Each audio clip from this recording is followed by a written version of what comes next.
E, cumprindo-se o dia de Pentecostes, estavam todos concordemente no mesmo lugar.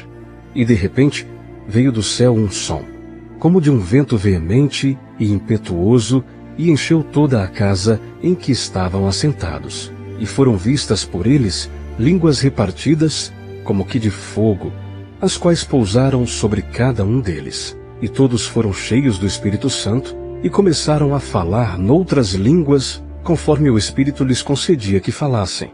E em Jerusalém estavam habitando judeus, homens religiosos, de todas as nações que estão debaixo do céu. E, quando aquele som ocorreu, ajuntou-se uma multidão, e estava confusa, porque cada um os ouvia falar na sua própria língua. E todos pasmavam e se maravilhavam, dizendo uns aos outros: pois que? Não são galileus todos esses homens que estão falando?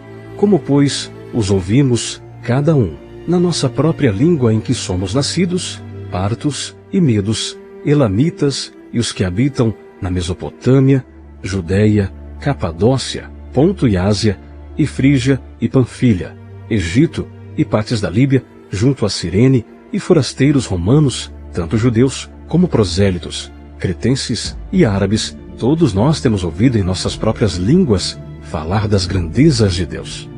E todos se maravilhavam e estavam perplexos, dizendo uns para os outros: que quer isto dizer? E outros, zombando, diziam: estão cheios de mosto. Pedro, porém, pondo-se em pé com os 11, levantou a sua voz e disse-lhes: homens judeus, e todos os que habitais em Jerusalém, seja-vos isto notório, e escutai as minhas palavras. Estes homens não estão embriagados, como vós pensais, sendo a 3ª hora do dia. Mas isto é o que foi dito pelo profeta Joel. E nos últimos dias acontecerá, diz Deus, que do meu Espírito derramarei sobre toda a carne, e os vossos filhos e as vossas filhas profetizarão. Os vossos jovens terão visões, e os vossos velhos sonharão sonhos. E também do meu Espírito derramarei sobre os meus servos e sobre as minhas servas naqueles dias, e profetizarão. E farei aparecer prodígios em cima, no céu, e sinais embaixo na terra, sangue, fogo e vapor de fumo. O sol se converterá em trevas, e a lua em sangue, antes de chegar o grande e glorioso dia do Senhor. E acontecerá que todo aquele que invocar o nome do Senhor será salvo.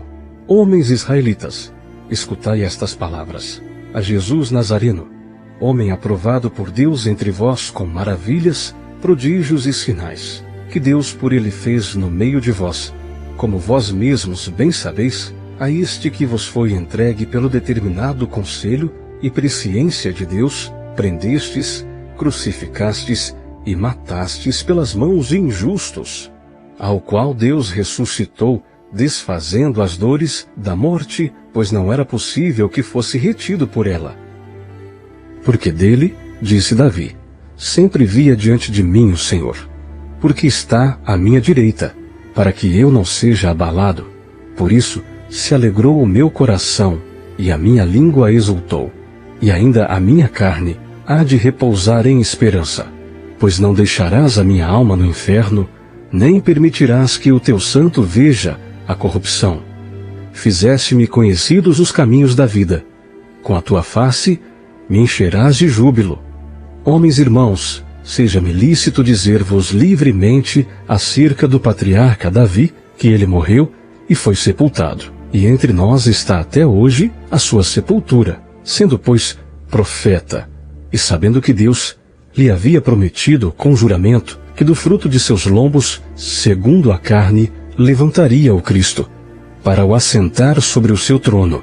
E antevendo isto, disse da ressurreição de Cristo que a sua alma não foi deixada no inferno, nem a sua carne viu a corrupção. Deus ressuscitou a este Jesus, do que todos nós somos testemunhas, de sorte que, exaltado pela destra de Deus, e tendo recebido do Pai a promessa do Espírito Santo, derramou isto, que vós agora vedes e ouvis. Porque Davi não subiu aos céus, mas ele próprio diz: disse o Senhor ao meu Senhor, assenta-te à minha direita, até que ponha os teus inimigos por escabelo de teus pés. Saiba, pois, com certeza, toda a casa de Israel, que a esse Jesus, a quem vós crucificastes, Deus o fez Senhor e Cristo. E ouvindo eles isto, compungiram-se em seu coração, e perguntaram a Pedro e aos demais apóstolos: Que faremos, homens irmãos? E disse-lhes Pedro: Arrependei-vos, e cada um de vós seja batizado em nome de Jesus Cristo em remissão de pecados, e recebereis o dom do Espírito Santo. Porque a promessa vos diz respeito a vós, a vossos filhos e a todos os que estão longe, a tantos quantos Deus nosso Senhor chamar. E com muitas outras palavras isto testificava, e os exortava, dizendo: Salvai-vos desta geração perversa. De sorte que foram batizados os que de bom grado receberam a sua palavra. E naquele dia agregaram-se quase 3.000 almas, e perseveravam na doutrina dos apóstolos e na comunhão, e no partir do pão e nas orações. E em toda a alma havia temor, e muitas maravilhas e sinais se faziam pelos apóstolos. E todos os que criam estavam juntos e tinham tudo em comum, e vendiam suas propriedades e bens, e repartiam com todos, segundo cada um havia de mister. E, perseverando unânimes todos os dias no templo, e partindo o pão em casa, comiam juntos com alegria e singeleza de coração, louvando a Deus e caindo na graça de todo o povo. E todos os dias acrescentava o Senhor à igreja aqueles que se haviam de salvar. Atos 2.